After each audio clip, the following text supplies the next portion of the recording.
According to Wikipedia, Larry Poncho Brown is an American artist who began as a sign painter professionally and has worked in both painting and sculpture. He has also worked as a curator. His work has been shown in exhibitions, television series, and multidisciplinary art pieces. Larry Brown was born Larry O'Neill Brown Jr. on December 19, 1962. He received the nickname Pancho as a child because he was a fan of the television series Cisco Kid. He earned a BFA from the Maryland Institute College of Art in 1984, majoring in graphic design and photography. Would you like me to continue? Yes. Brown started his career as a sign painter and opened a sign painting business at the age of 17. He describes his first major career step was working with Dick Gregory, who had Brown create illustrations for the advertising of Gregory's Bahamian diet. As a painter, one of his first major exhibitions was at the Jacob Javits Center. In addition to solo exhibitions, he has also exhibited at group exhibitions, including the Philadelphia Art Exposition and the Chrysler Financial African Festival of the Arts.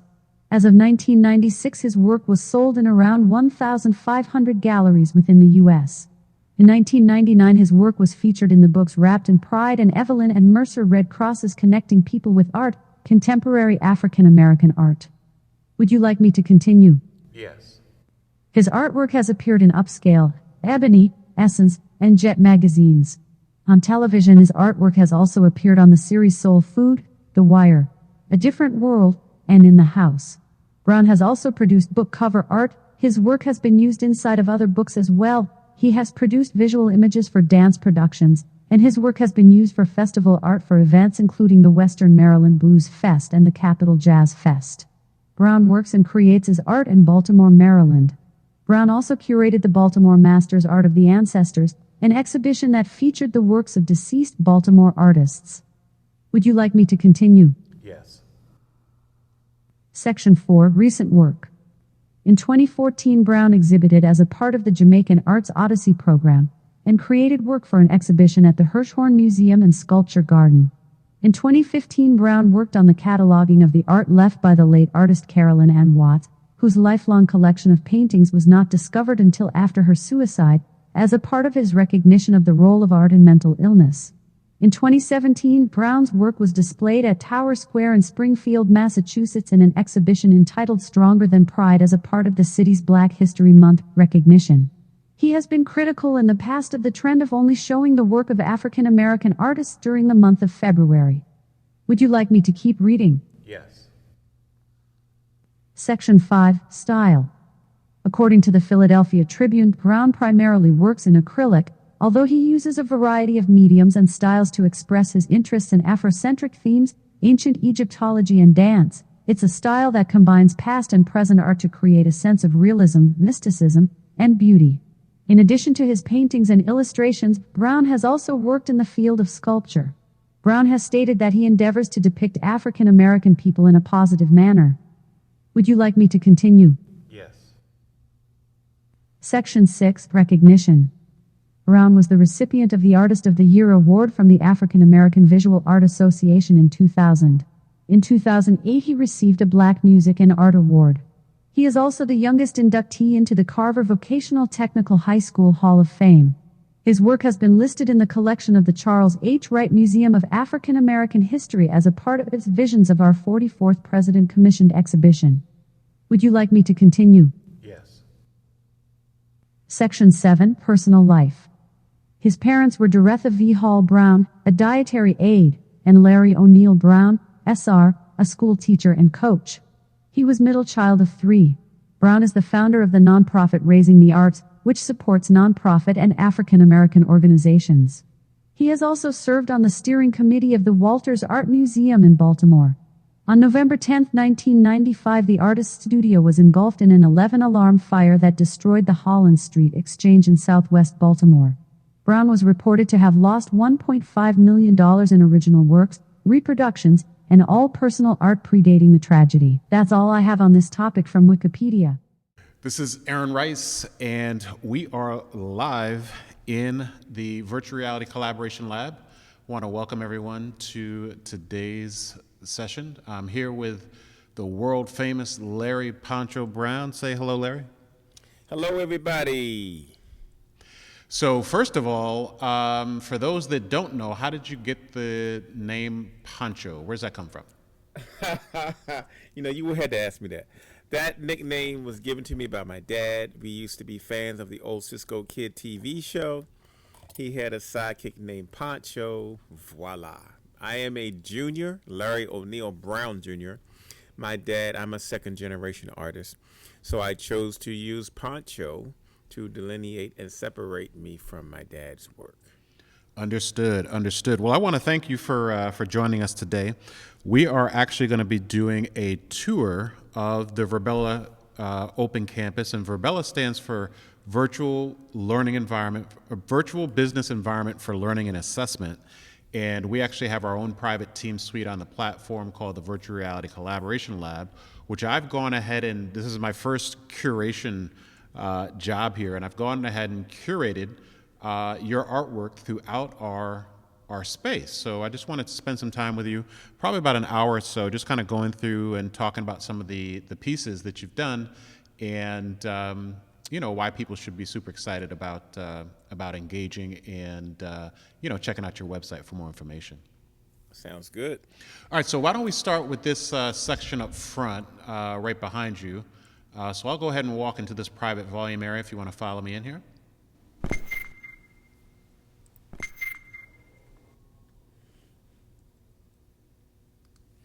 All right, so I just went ahead and muted the volume on the video, but tell us a little bit about what we're looking at here on the screen.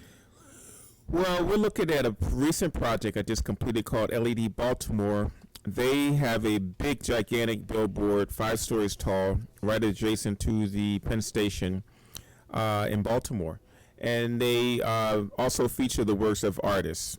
So this month, I was selected to be one of the featured artists. And what you're looking at is a collaboration between myself and Aaron with his drone footage to document that occasion. Wow, that looks great. So is this like a business card size exhibit, or how big is it? Looks pretty huge. Well, this whole project came about, I applied to it probably about maybe 6 months ago, and they select artists based on that. I try to encourage all artists to continue to apply for things because people think this is a magical situation. It actually was just me applying. They selected the work, and it was displayed for just over a week. They ended up extending it 3 additional days, which gave us a lot of time to document this project. All right, so why don't we go ahead and leave this space, Okay.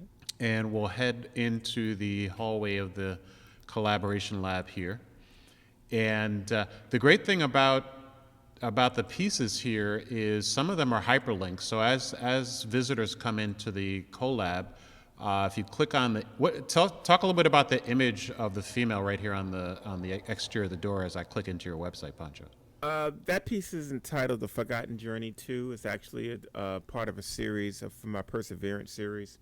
We did a male and a female version of 2 models with a Middle Passage slave ship tattooed on their backs. And it's a very popular piece. It's part of my Perseverance series that came out in the mid 90s. Mm-hmm. That's a powerful piece. That's a powerful piece. So you could have used anything on her back. Why the design? Can you explain to the people who might can't see the design that closely what it is and what it signifies? Okay, I was watching black folks do these scarifications and body piercings and body adornments. And I started seeing crazy stuff like Mickey Mouses and flowers and rest in pieces. And I was saying, well, if I was going to do a symbol, what would it be? Mm-hmm. And I was reading a book by Tom Feelings called The Middle Passage. And that's when I said, yeah, that would be the perfect one. Now, initially, when I did this piece, I had a pregnant female with the slave ship going up her stomach. But when I released this piece in the early 90s, I don't think the market was really ready to see a partially nude piece with that kind of a concept to it. So I decided to do it from the back. Mm-hmm. And I can say the rest is history. Mm-hmm. I read that same book, The Middle Passage. That's a powerful piece. It All right. is. So this particular suite that we're looking at here is called the Art of Pancho Bestsellers. which correlates to a portion of your website of bestsellers. Talk a little bit about what that is as we walk into the room. The best sellers on the website simply are the pieces that are in the highest demand or pieces that people have ordered the most.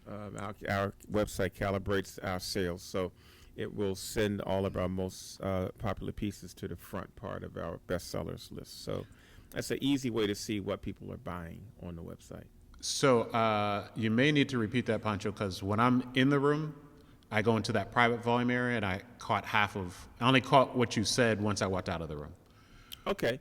Like I was saying, the bestsellers automatically take you to the most popular pieces that have been purchased from the website. And that's usually featured right on the front of the page. So it gives you an overview of what people have been purchasing. Understood. All right, let's step inside. And explain again what happens behind those blue lines, Aaron, for the people that are watching. All right, come on in. There you go. You were saying it explains. Explain to people again what the blue line represents in there, because we passed that blue line. It's a private area. That's right. So these are private volume areas. So the way the suite is designed, it's designed so that only the people that are within this room can actually hear this conversation and see what's on the screen. So I can even lock the door. So no one can get into the room and no one can leave the room until I unlock the door. So it acts as though it's a real conference room in that regard. So it creates private volume areas or private spaces within the suite. So it's pretty cool. So we can have a meeting in here. And so that's why when I stepped into the suite and you were outside of the suite, I couldn't hear what you were saying until you popped in. So talk a little bit about, is this a Delta piece here? Talk a little bit about that. Yes, it is. It's a piece that I partnered with a friend of mine by that name of Karen Busser, a very well-known artist. We have been doing the Delta conventions probably since the middle 90s together. And so this piece was commissioned for one of those shows through her company. We usually do a 2-year licensing arrangement with them, and this is one of the pieces from that series. I've probably done more Delta images than I've done any other sorority. That's beautiful. All right. What about, so here's the male version of what we had on right behind you. The male version of so the one on the exterior with the woman had a little bit of color to it. This one is black and white. Which one came first? Why? The black and white version came first. The male was actually created first. The female was created second. We did a colorized version of as a G Clay later on. I just conceptualized trying black and white can encapsulate a particular time frame, and then the color kind of represented the future. So we did a colorized version of both of those pieces, and they were received very well. And so as we go to, I'm clicking on your logo, and it actually takes people to the top sellers portion of your website. So you can't see it, but I'm actually on your website kind of scrolling through so people can see where they can go and purchase pieces. Can you talk real quickly? You mentioned G Clay. What is that for people that aren't familiar? A G Clay is a digitally plotted piece. It's usually a machine that has several cartridges in it that can produce an array of colors. So my particular G Clay machine has 12 cartridges in it. It allows you to print on different substrates like watercolor paper or canvas and some other types of material. But it's G Clay technology has been around for about 20 years, and you see that used pretty readily within the art business now. And you do all that in-house? Yes, I do. Interesting. I also have subcontractors that do work outside, but we do own one machine in-house. Cool. So, folks, this is a very rare opportunity to view so many unique pieces directly with the creator or the creative here in person. So definitely appreciate you taking time out of your busy schedule to do this with us today, Pancho. No, I think this is important, man, because, we've been partnering on a couple of projects outside of this realm, and we've been doing a lot of things with virtual reality. We've been doing things on conferencing and streaming. So this is the first time I've actually participated in a virtual environment. And so the fact that you were able to set up a suite and show people how to utilize a virtual reality world, I think it's an exciting prospect. Cool. Excellent. All right, well, why don't we head to another room and see what else we have to offer here. You follow me.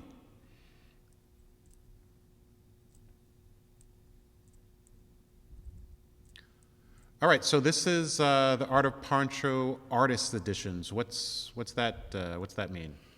Artist editions are simply different artists that I've worked with over the last 2 decades or 3 decades. I've always published in works by artists from the DMV, the District of Columbia, Maryland, and Virginia area.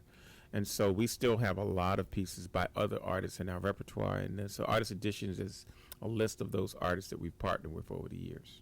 And this image that's on the front looks like I'm on your website. Looks like it's by Alvin Harris Dinka. Yeah, Aaron Ferris. He's Alvin Ferris. Popular, yeah, he's a very popular artist. He lives in London right now, but he's a pretty dominable force when it comes to his work.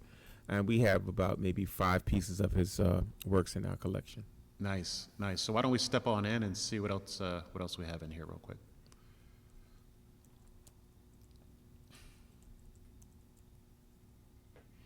Are these both done by Alvin as well, or other artists? Yes, both of them are done by Alvin. The one up front is titled The Embrace, and as you can see, his work has a lot of magic in it, man. I love his personal work. I actually have 2 of his pieces in my personal collection. And the pieces on the back wall, that piece is actually, I told you I'm second-generation artist. This is by my dad, Larry O. Brown Sr. Oh, wow. I did a version of Heaven Sent back in the early 90s. My dad decided he was going to do a female version of that piece. So this piece has been really gaining some ground the last couple of years as we've begun to reintroduce it to people. Wow. This is called Come Home, My People. Come Home, My People. Yes. You know what that reminds me of, Pancho? Have you ever been to the George Washington Masonic Temple in Northern Virginia? Yes, I have. You have? Did you go up to the very top? I went on that tour with Brother Tony Browder. I was You know what? It's been so long ago, and I can't remember who I was with when I visited there, but yeah, I'm very familiar with it. I was part of the Afrocentric tour of Washington, D.C. with Tony Browder. I was working at the Marriott at the time. I think I was so upset by the time the tour was over, I quit my job the same day. But this image reminds me of, if you recall, there's a black Jesus in the Masonic Temple, very top floor. Oh no! I'm sorry. It's a white Jesus. I apologize. It's a white Jesus reaching up into the clouds, and reaching out of the clouds is a black hand of God. Yep. Reaching down to the white Jesus. Exactly. Do you remember seeing that image? I do remember seeing that. And Oh, my I've gosh. seen many pieces like that. Yeah. But I think, we were inspired to do something that depicted African American or African or black angelic forms, because you don't see a lot of them. Amazing. All right. Very special space. Very special work. All right. Why don't we go ahead and roll on to our next space here. And so now we're looking at the Art of Pancho artist collaboration. So you collaborate from time to time with different artists, is that right? Yes, I do. That's something you find readily in the African American market, where artists actually work on the same painting. Charles Bibbs and myself did the piece that we're looking at now. It's entitled Lady Locks. That piece started in my studio. I painted it and conceptualized it. I sent it back to him. He refined it. He added a fan. He added some different colors to the dress. He sent it back to me. I put final touches on it, and we ended up publishing this piece together with some offset lithography and silk screen. It was a really beautiful piece. And this was probably one of the most popular collaborations that Charles Bibbs and myself have put out. Now, I've worked with many other artists to do collaborations. That's something you find readily in the African American art market. So it's really exciting to see 2 different types of stylizations merging together into one. And so I really like doing collaborations. So this whole section is of different collaborations we've done with different artists. And where's Charles Bibbs? Where's he located? Charles Bibbs is located in Riverside, California. Oh, all the way across the United Across States. the pond, as they say. Yes. All right, so why don't we step on in and check out some other ones that you've worked on here. So, yep, come on in. There you go. So you're doing pretty good with the navigating and the walking. The navigating is like I let me tell you, I never played with video games. My video games was the Pong with the two lines. Right. I didn't come up in the generation of my son that can do the virtual stuff. So just trying to keep up with you was a challenge.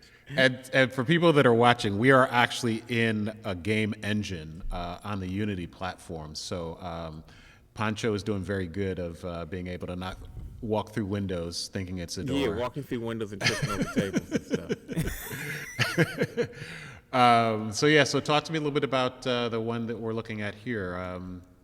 This is called the Peacekeepers. It's actually the first 3-artist collaboration that was ever put on the market. 3. This piece was actually conceptualized in a I never forget, we were in a place called Corinde in New York City, in Brooklyn. It's a Senegalese restaurant, and we were drawing on a table. They had paper on the table. At the time, it was Charles Bibbs that was supposed to be one of the artists, but he ended up having a really busy schedule. So we ended up adding Leroy Campbell in his place. But it's a piece by LaShawn Beal, the figure to the left, Leroy Campbell, the figure in the middle, and myself. Mm-hmm. Wow. And beautiful. so this is it says a little bit of history, because not many 3-artist collaborations. That means when you purchase this piece, it has all 3 signatures on it. Mm-hmm. Mm-hmm. Wow. Interesting. I love that. And let's talk about the image behind you. This is a funny story, because Charles is like my big brother, so we steal art from one another. Mm-hmm. That means that when he comes in my studio and he sees something he wants, he's free to take it. And when I walk into his studio, if I see something I want, I'm free to take it. So we call that stealing from each other. Those are the rules. In this case, those are rules between very specific people, because this right. Everybody can't do that. All right, so I went to his studio. He had a studio downtown in Moreno Valley. Mm-hmm. And I started this piece on some watercolor paper, because whenever we're together, we try to get some sessions where we're just creating. Mm-hmm. But I left that piece behind, and that's the worst thing you could do with Charles Bibbs, is leave a piece behind. Oh, boy. Because it's going to get adopted. Mm-hmm. But in this case, when I visited him again, he threw it up on the table, and he had already worked into it, and he added the figure in the background. So we call this piece Two of a Kind, because it really describes how we work. And it was our second major collaboration together. It's beautiful. You can't see it on my end, but I am. There's some hyperlinks within the space, and I'm clicking back and forth to your website so people can see where they can order these works. Talk to me a little bit about if somebody does live in Texas, just about your shipping and packing and kind of how that works. Basically, what we do in-house is we just have a flat rate shipping. So we charge $15 for domestic packages. That'll cover us from all over the United States, Hawaii, and some military bases outside of the country. We do international shipping too, but that's another whole shipping tier. Mm-hmm. Our flat rate shipping is $15 for domestic. Are you experiencing any delays with the Postal Service nowadays, or is everything going pretty smoothly? No, it's always delays. I mean, with us being in the current environment, people are buying more from home, so everybody's volume is up as far as shipping. So UPS has been sometimes a little behind. U.S. Mail has just been shut down completely. I just can't ship many things to U.S. Mail right now. And Federal Express has been pretty consistent, but not major backlogs, but what normally would take 3 days to get to me now might take 5. Understood. So I am very spoiled. Myself and my partner, Glenna Cush, are very spoiled that we happen to be in the same building as Pancho, actually right down the hall. We're suite mates, studio mates. And when we get our packages delivered, we get them hand delivered. So we're very lucky in that regard. But I have to tell you, opening one of your tubes takes some work. You've got some helpers that really batten it down and really make sure that the precious pieces are really, really protected. And it's not as easy as just, you get something and unwrap it. There's a few different pieces that go into it. So even though my piece is being walked down the hall a couple of doors, I know that your customers must really appreciate the care that you take in shipping and packing.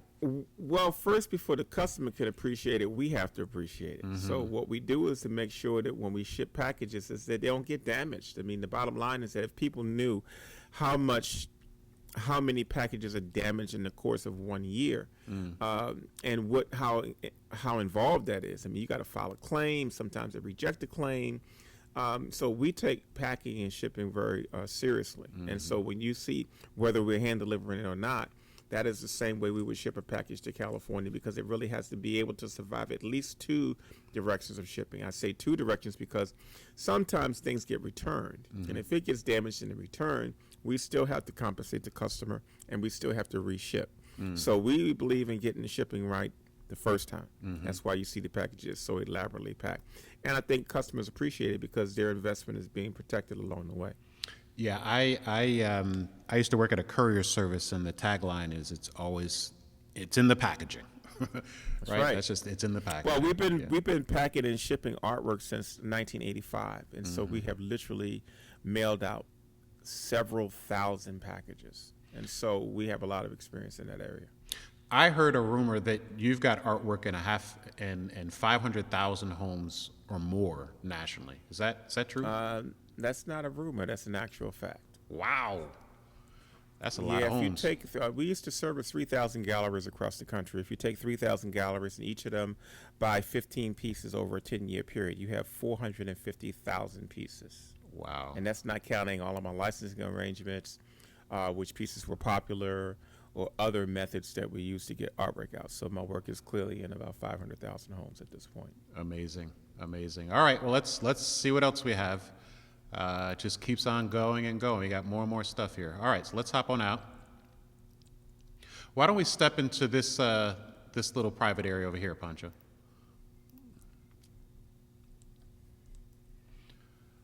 All right, so why don't we go? I'll go ahead and sit over here. This looks like it's I don't think I've mastered sitting yet. No, just point your mouse at the seat, and then you'll see a little blue link that says "Click to sit." I learned how to virtually sit, y'all. So tell us a little bit about what we're looking at on the screen here. Oh man, you should be telling me. You are the mastermind behind my 3D image tour of my studio. Aaron is very modest. His skill set and his knowledge base is very extensive. He was the person to introduce me to 3D technology. He was the first person to introduce me to 3D mapping. And this project is actually the first project we did together where he virtually mapped my studio. Had a lot of fun with that, and you were happy to play along and be amused throughout the experience as well. But I thought it was a great way to be able to, because I come from the real estate world. And so we use this technology to sell homes, high-end luxury homes to international buyers. And so to bring this type of technology into the art world is very exciting for me. Well, for me, it's been the same. I mean, where you used it in the real estate industry and then the construction industry. By us collaborating together, I've learned that there's a lot of ways that this could work for my industry. The art industry is really suffering with trying to translate their exhibitions into a virtual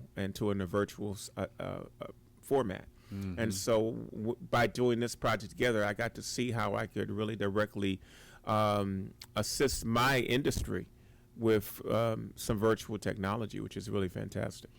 And I think one of the things I like the most about this is that we're able to deliver content same day to the customer as well. So I think that's amazing. I think if people saw what's involved, and I'm really going to be investigating this more as time goes on. But to watch you virtually map the space was pretty incredible. It's just another whole world. And now that we're moving into this virtual world of conferencing and streaming and such, it's very, very timely. So I think the Verbella environment really lends itself to us looking at how we present ourselves in different ways. And so that's why I'm joining you on this tour today, so we can really much introduce people to what a virtual environment is and how it can be utilized. Mm-hmm. And these, for anybody who's curious, these little blue dots are called matter tags. And what it enables somebody to do is just hover over the tag, and in this particular instance, a video interview is coming up. Can you see that interview there, Pancho? Well, no, I can't see from my end. Understood, what okay. you're seeing on the screen. So looks like it's a video that Manny B. and Matthews Paisley did of you. So that's one extra thing that Pancho added to his studio with the 3D mapping was the matter tags, which are little call outs for different types of things. Okay, so that's pretty cool. Why don't we go ahead and you should just see in the bottom left-hand corner a little tab that says stand up. If you click on that, you'll stand right up. And why don't we head this way? Follow me.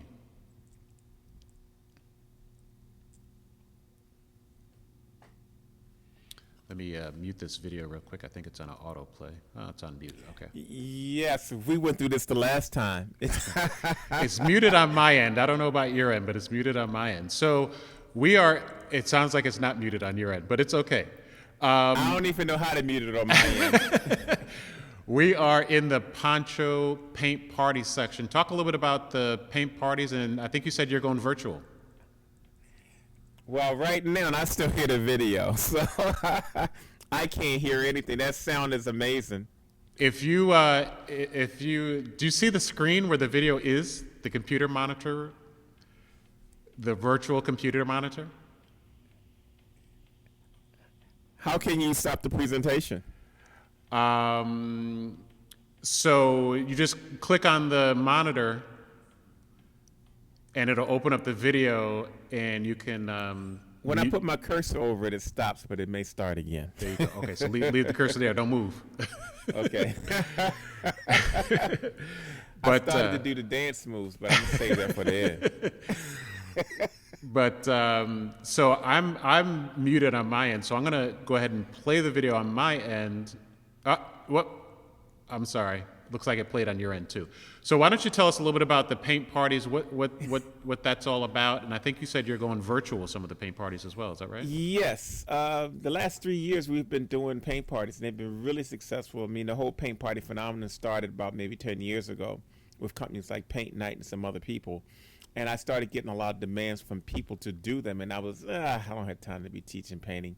But I looked at it as an opportunity to brand what I do, to teach people how to paint the way I normally approach a painting. And it really caught on, and we've had as many as 60 people in one session. Well, it looks but now because of COVID, those things are being locked down, and we're getting ready to now enter a phase where we do these things virtually. And so by the end of the month, I will have my first virtual presentation up, where people will basically receive a box in the mail with all the supplies they need to do the assignment, and we will be virtually teaching that class. Awesome. That's amazing. I mean, we are in what we're calling a work from home economy nowadays. So, being able to figure out how to, navigate the current environment is important. And it sounds like you've done that. So you can't see it, but I'm on your website that goes directly to the Poncho paint parties. And people will be able to, I guess, in the next couple of weeks or so, be able to get more information about your virtual they will paint definitely. parties. We're going to be updating that with all of the virtual information in about another 3 weeks or so. Awesome. So everybody look out for that for sure.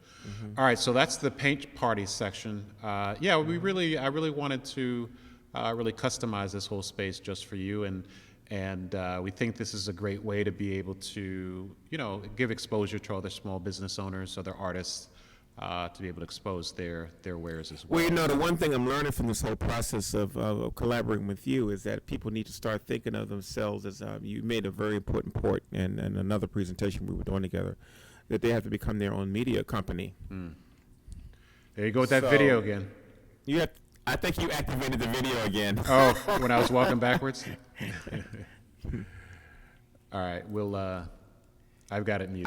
I clicked it, and I think I may have, it might be holding still for right now. Okay, so but my point is, this whole environment is conducive for a lot of different things. I mean, if you got content, like right now, I have my own YouTube channel.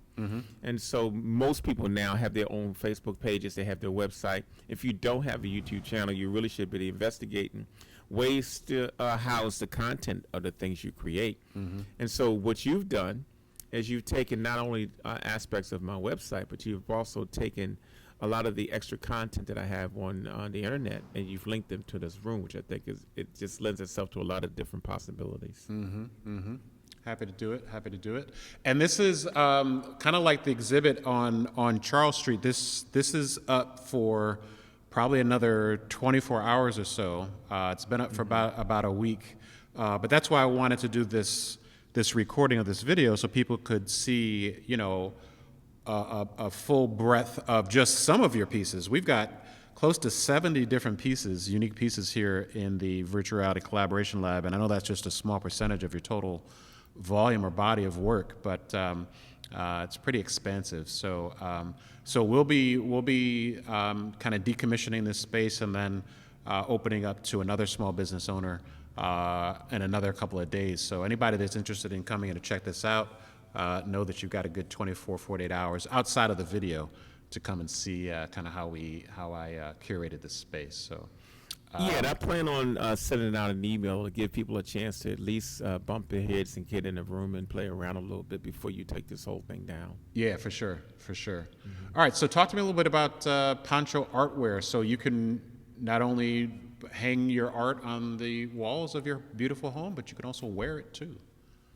Yeah, well, the wearable arts got started maybe 9 years ago. Another restaurant I was talking to people about, we were talking about future projects. I remember talking to these artists, and I said, I want to do a line of ponchos with Poncho's art, and they call them Ponchos. And everybody at the table started giggling and laughing, and I just said, okay, that must be a whack idea.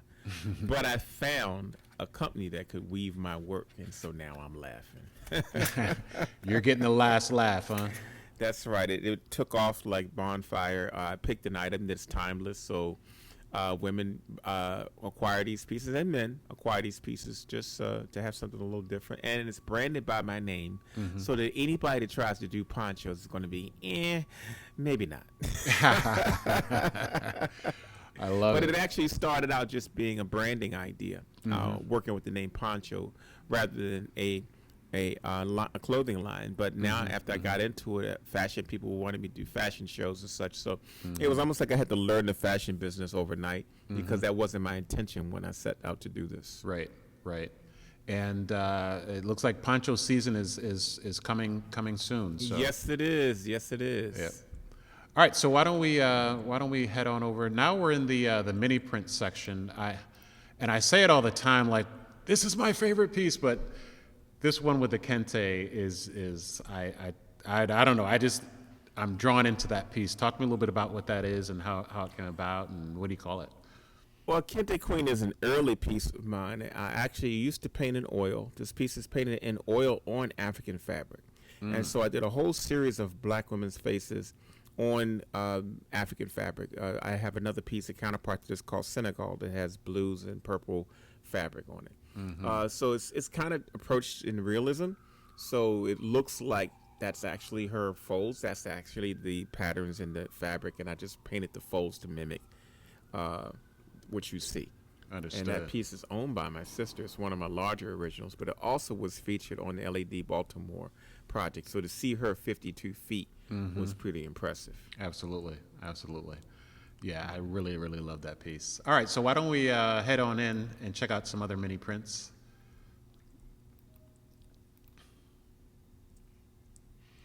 So how would you define mini print versus other size prints? Well, mini prints are described as anything that's 11 by 14 or smaller. There are micro prints, and that's 8 by 10 or smaller.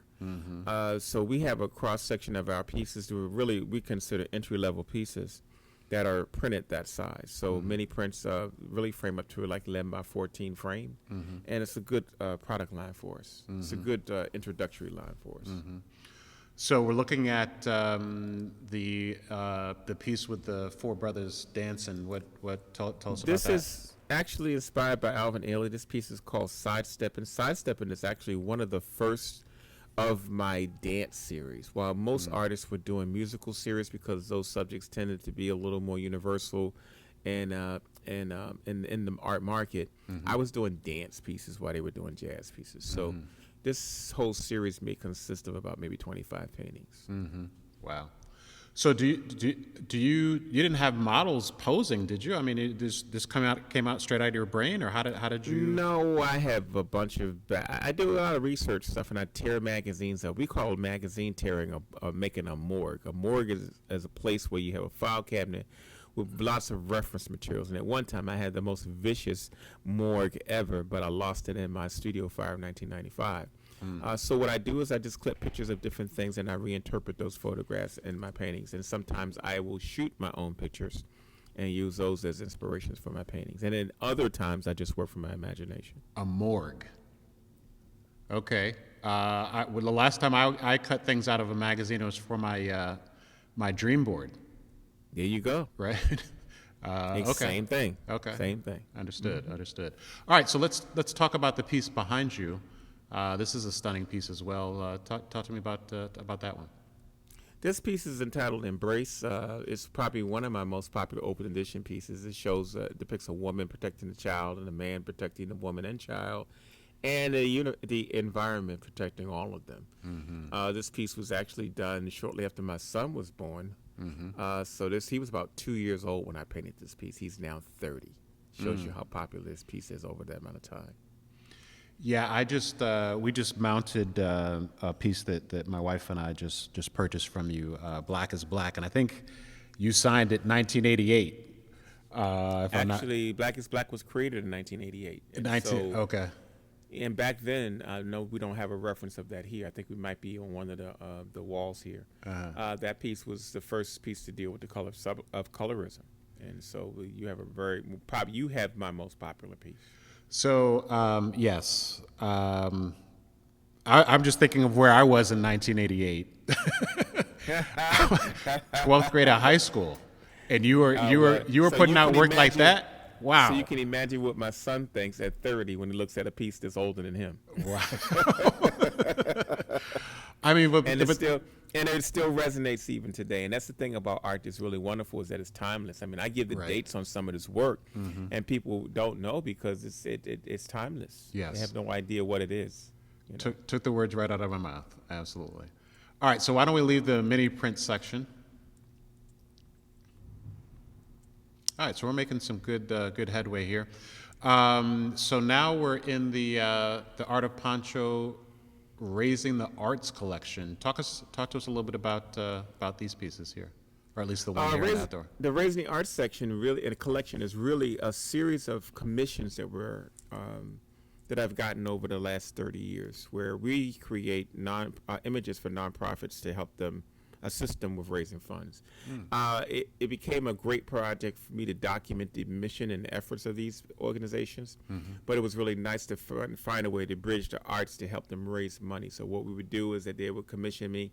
This piece, for instance, that we're looking at now on the wall is done by a black travel agency in New Jersey who specializes in cruises. So they commissioned me to do this piece to give to their guests. They usually take 60 to 70 guests on a cruise.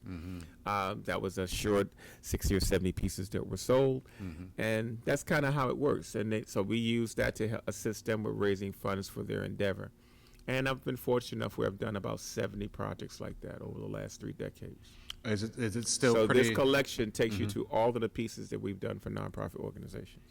Is it still a pretty popular thing that people are doing with COVID, or not so much? Or COVID kind of derailed a lot of things, but art as a entity is still strong because people still use it for every aspect of business. Sure. So I'm seeing an uptick in opportunities during COVID, where some people may not. All right, so why don't we step into the Raising the Arts collection?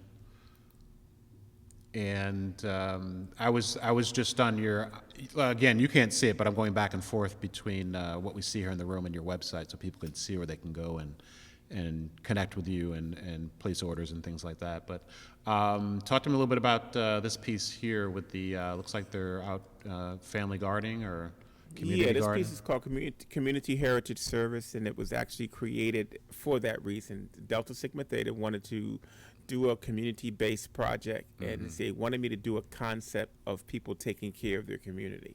And so this was the piece that we created. If you notice, the girl in the background has the crimson and cream on, so she's a hidden Delta figure in this piece.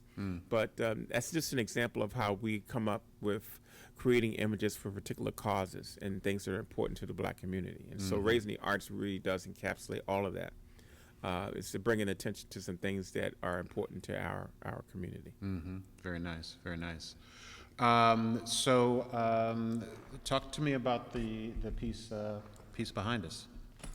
Well, this piece right here is a significant piece for me. A lot of people don't know my background, and every now and then I'll leak some of my past. But I actually lost a set of twins back in 1986, twin girls. And I published a piece called Twins. And it was two females. It was one of my earlier releases. It was for my first trade show. I went for it to the trade show, and I only had 5 prints. Twins was one of them. My first sale was 2 ladies that were kneeling down looking at the piece, and they both turned around at the same time and looked at me and said, "We want this," and they happened to be twins. And they got number 1 and number 2 of my very first release, which is a really spiritual connection when you're doing it in honor of something that you lost. This piece here, a few years later, my very best friend had twin boys. And so this piece was created in honor of that twin concept that's in my life. But it was really dedicated to her 2 boys, and this is called A Common Vision. And it was actually created for a middle school to assist them with raising funds for a project that they were working on. Wow. So I have this thing about twins. In the Yoruba tradition, twins are good luck. I took a group of people to Senegal, and we ran into so many twins where that whole phenomenon is really enacted and enriched. And so this is what this whole series is about. So, I mean, I love this piece. Did you start out doing this type of work, when you first got started? I mean, take us back. I mean, this is some really stunning work. Take us back to kind of your first starts in the art world. How old were you? I got my first job at 14. I was working there. I was attending Carver Vocational Technical High School, where I learned commercial art. In that program, you would study it 3 years. You would be awarded work study in your senior year. I was assigned to a woman by the name of Barbara Thomas, who at the time was probably the fastest letterer in Baltimore City, which means I learned how to letter in 3 months versus 3 years. So they had to try to decide whether they're going to put a 10th grader in work study. They took the gamble. It was a blessing for me because I got put into work study in the 10th grade. So I was probably the youngest person at Carver to attend work study. Wow. And from that point, when I turned 17, I started my own sign company. And I've been self-employed in the arts since then. And with that comes a lot of glory, a lot of pain, a lot of ups, a lot of downs, but I wouldn't trade it for anything in the world. So you mentioned earlier that you lost some work in a pretty big fire. Would you say that was probably the biggest challenge that you've run up against along the way, or was there maybe another challenge? Absolutely. It was one of those things that from the time of 17 up to 1995, I had been reinvesting in my business. So when you have a fire like this, it really wipes you out. This is a worst case scenario. It was a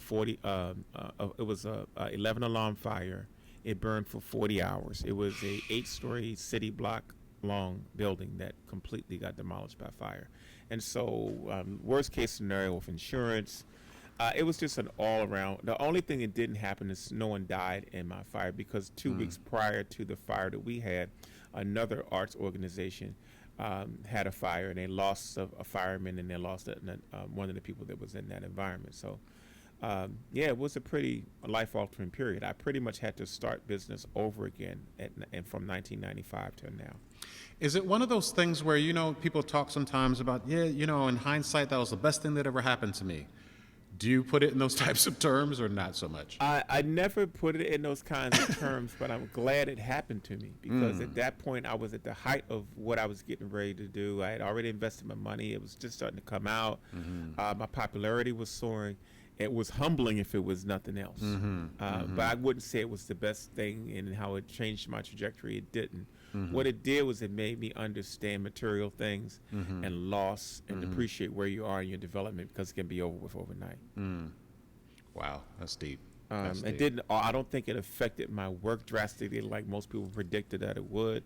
But it did change how I approach doing what I do. Right.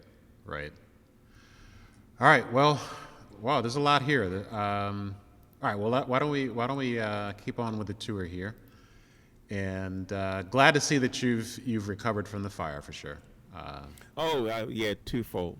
Absolutely. It's that part's been a blessing. I think when you go through something like that, you learn a lot of things about yourself. I learned about my support system, who was with me, who wasn't. I learned that my following. I had an unbelievable set of circumstances. Artists were sending me money. Wow. Artists were sending me checks. This was all dealers were sending me inventory that we had partnered on. It was one of those things that it was a real communal thing, and a lot of people don't know that artists kind of work that way. But they were very supportive of me. And I would say my first year, artists probably sent me $60,000. Wow. And then between that and what the dealers were sending me, and I had collectors sending me back their work. They bought something from me and they returned it to me. Really? You know, it was a pretty amazing thing. So those are the things that I got from the fire that are probably more important. I got to understand my standing, my reach, and the effect that I had on other people, because that period of time could have been very quiet if I was an asshole. Well, you got back what you've been given throughout the years, it sounds like. Oh, I did. I did twofold. Did your and I think you might have mentioned it, so I apologize if I'm asking the question you've already answered, but did you notice that the type of work that you did changed in any way, or was it without somebody knowing that there was a fire back in I think you said 1995? Would they have noticed a difference in kind of pre-Poncho, pre-fire? I don't Poncho think and they post- would have no, they wouldn't have known an immediate difference. I can tell the difference because I became like a beast to get back in place. So I created a lot of work during that period of time. So you'll see a lot of work from 1995 to like 2005. You'll see a lot of work with those dates on it because I was pretty much trying to catch up with myself. Right. But right. as far as the work is concerned, no, I did two pieces that were sarcastic pieces that people kept saying how my work was going to change because I went through this experience. And I did them just because of those statements, but I can't say that my work adversely changed as a result of the fire. Okay. I just think my spiritual sensibilities changed. Right. All right. Well, let's keep it moving here, bro. All right. So, well, as you can see, there's so many pieces. The depth and breadth of of your work is so expansive that we're not even going to make it through the entire suite. But again, it'll be here for another couple of days for people that want to come check it out. But while we're here at the Art of Pancho limited editions, talk to us a little bit about what we've got here on the front here. The Art of Poncho Limited Edition section basically encompasses all of the works that are collectible items. People would like to buy signed and numbered pieces, and so that's a particular area that we specialize in.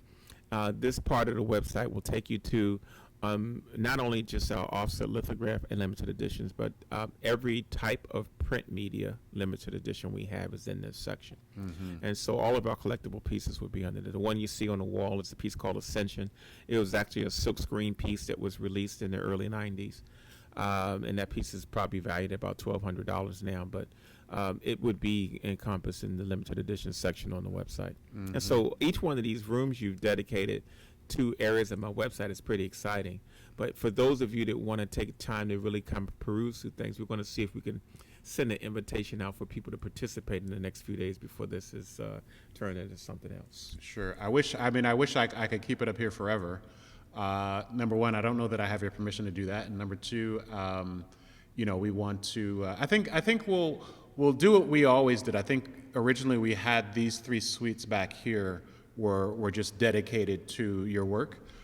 We may change the titles of the rooms or what have you, but I think we always want to make sure that we have a space that where you're represented here in the lab. Well, I thank you for that, and I really appreciate that. But I think for me, more than anything, I'm not really concerned at this stage of my career about places of where my work is. Right. This partnership is important because we're trying to attract people to engage in virtual interaction. And for me, that's most important. And so for the opportunity to see if I can make a few of my followers come into this room and look around is what I'm curious about seeing. Because this Verbella environment is not, a lot of people don't understand what this world looks like. It is truly another world. Right. And the great thing about it is you didn't have to comb your hair or put on any special outfit. No, man.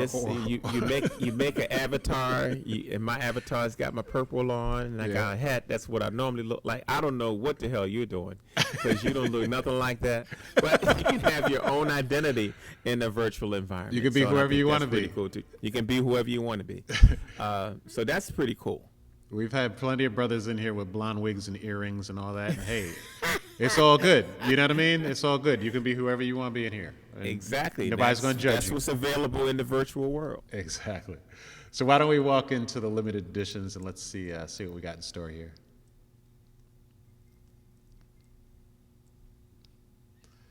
Nice. Well, I think just based on sign of the times, well, why don't we talk about the 5 ladies that you have here?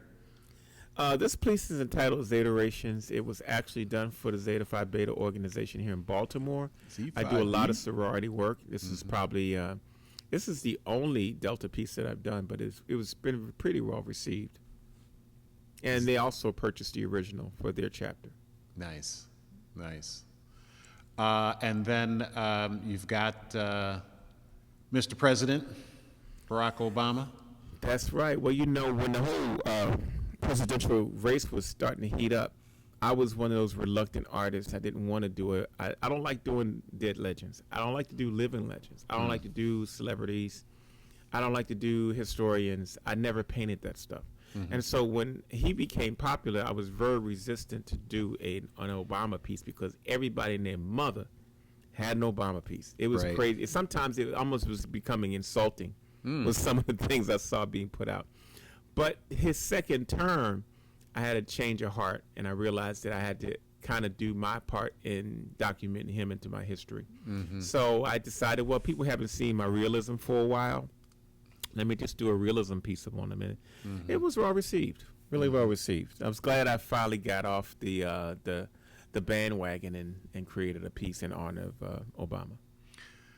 Beautiful. Any potential Black Panther pieces in the works? Maybe no. Okay. And that's another situation. No, you won't see any Black Panther pieces coming from my repertoire. No Wakanda references. Okay. I'll find another way to deal with that. I think it's going to do its own thing, but I don't feel inclined to do a Boseman portrait at this point. I think at some point it's taking advantage of a circumstance that people don't understand, that people have all kinds of rights to use of images, and so there's some ethical and some legal considerations of why I wouldn't do it. Also, why would I want to profit from something like that? A lot of artists don't have that line, and I do. So I'll let the other artists do that. That's not something I'm interested in right now. But he has affected some of my art and the imagery of my art, and wanting to encapsulate heroes in my art. Sure. Good point. All right, why don't we leave this space and head on over across the hall?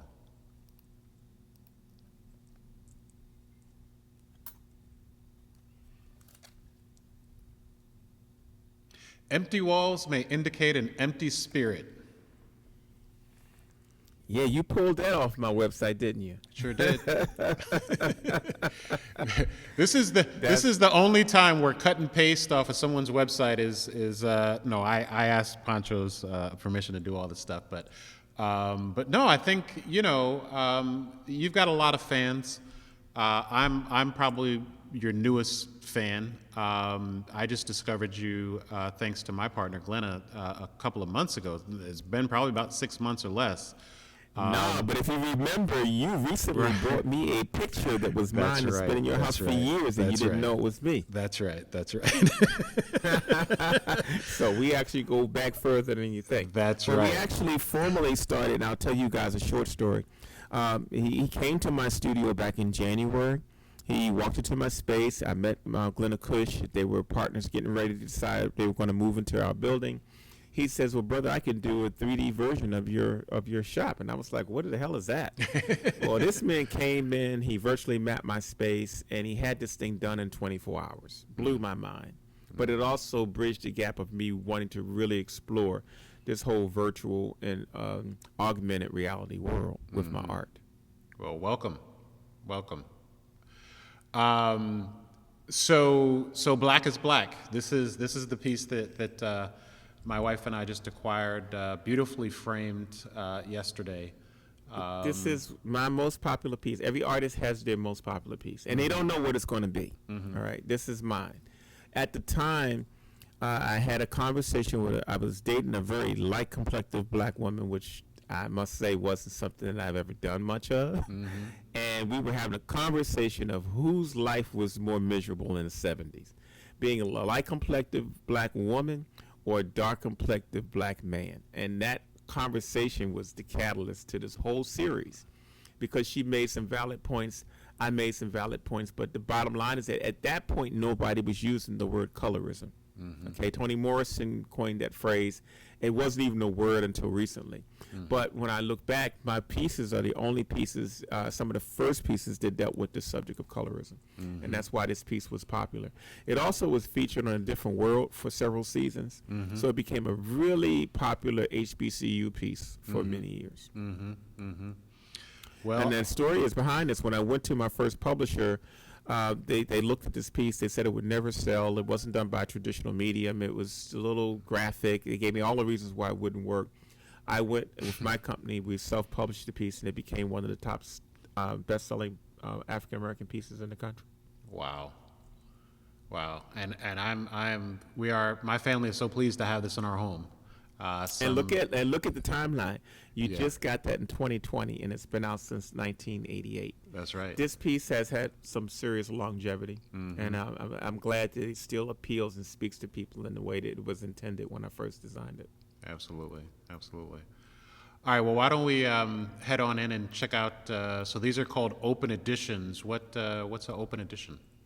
Well, earlier in our presentation, we showed the room with limited editions. Open editions is just the reverse. Those pieces have an unlimited number.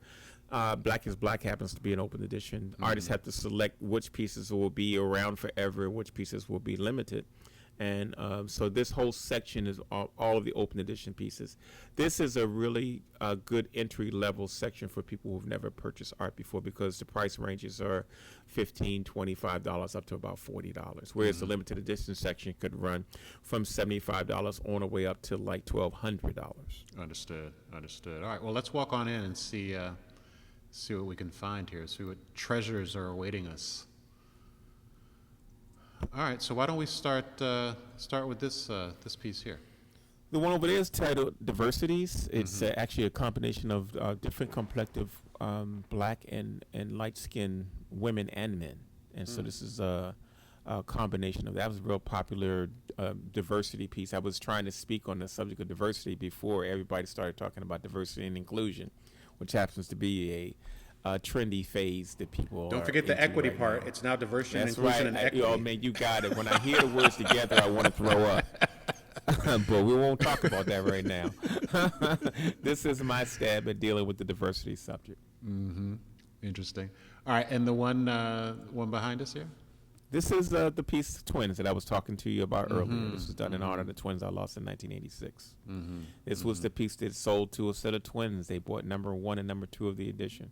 This was it. And okay. The other part of that story is that I made a commitment that every set of twins I met after that would receive free this limited edition. And I ended up giving away over 35 copies, pairs of these prints to twins. Wow. That's a very interesting story. Wow. Interesting. And to date, because of the fire, all of those pieces were destroyed, so I don't have any reference of that. The original was sold to a collector many, many years ago, but whatever remaining inventory we had on this piece was lost in the fire of 1995. Oh my gosh. Wow. So that piece right now, as a print, is probably very valuable. Wow. All right. Wow, this is, each one of your pieces has so much of a story behind it. Well, most artists that way. Artists don't just create just because they're coloring like in a coloring book. Yeah. We have reasons and feelings for doing different things. Everything that I do has some historical footprint to it. It has something that's in my mind that I need to get out. And so we just hope that people enjoy the works that we do, because it's not, all pieces are not designed for everybody. It has to move you. And so that's what's wonderful about art, is that I always have a following of people that appeal to certain things that I create. Absolutely. All right. Well, why don't we step on out? And we've got a few other rooms to see, but unfortunately, we've got more rooms than time today. So I think you yeah. covered it pretty good because Yeah. some of these other headings we've kind of discussed already. But Okay. what I'm hoping is that we can encourage people to at least get into the space and look around and get comfortable within a virtual setting, because I think that's the most awkward part, is starting to use technology in this kind of way. So Right. I'm encouraging anybody that's watching this presentation just to go in. We'll try to post some information of where you can log into this room and just bump around and see what you can find. I agree. So why don't you follow me? You might even have to have Aaron hide something in the space, and the person that finds that thing might get one of my pieces. You think we could work that out? Yeah, we could do that. We'd do some sort of escape room or something. I don't know. We need to figure play out how around to with hide that. something in the environment and see if people can find it. Absolutely. Some clues. There you go. All right. So why don't you follow me to the boardroom, and we'll close out there. Oh, before we do that, I never want to miss. I knew this was going to happen. This was the first piece that I got for Pancho. I bought it for my wife for Mother's Day, and she totally loved it. Sitting beautifully mounted in our. It was a giclée mounted, right? It's a giclée, right? Yes, it is. It's a giclée on canvas. What you have is known as a canvas replica. Okay. That means that this piece is the exact same size as the original piece, the one you purchased. So we do offer that service in our business where if people can't afford $10,000-$15,000 originals, we can do versions of them that they can't afford. And I could not afford it as much as I would have wanted to pay that much and support you. I couldn't afford that. But Aaron, you didn't have to say that because this is a virtual world. As far as I'm concerned, you have the original. But this original piece was actually created for the Underground Museum in Cincinnati, Ohio. This was featured on a festival poster when they first opened the museum. And so this is a very popular piece called Celebrate Freedom. Beautiful piece. Yeah, sorry. I couldn't just walk past that. All right, follow me. I know that was selected for a reason. All right.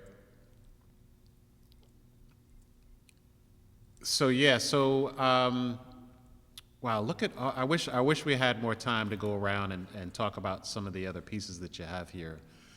I just want people to really grasp what can happen, because I think when we were in this room last, you had furniture. Can you make furniture pop up in the floor or something? Oh, I can, yes. Let me... Yeah, see if you could put the boardroom table in there. Yep, let's see. There's the boardroom table. It's amazing. And so can you imagine you having a virtual meeting? I know we're all using Zoom right now, but in this environment, you can actually have your own avatar and have a meeting in Zoom without staring into people's faces all day. Look like he didn't change the tables. So, Yeah. I mean, I think this is the part that's exciting. I hope that when we do this again, we're able to really show the bells and whistles of trying to use this kind of space. Absolutely. So this is not just about, Pancho's got a room where you can see his art.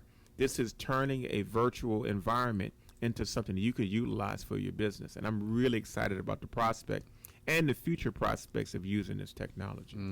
Absolutely. All right, Pancho, I think we will leave it here, my friend. I definitely appreciate your time. I really enjoyed myself. Is this the part where we do our little thing? Yeah, this is the part where we do a little dance, man. Where the music gonna come from?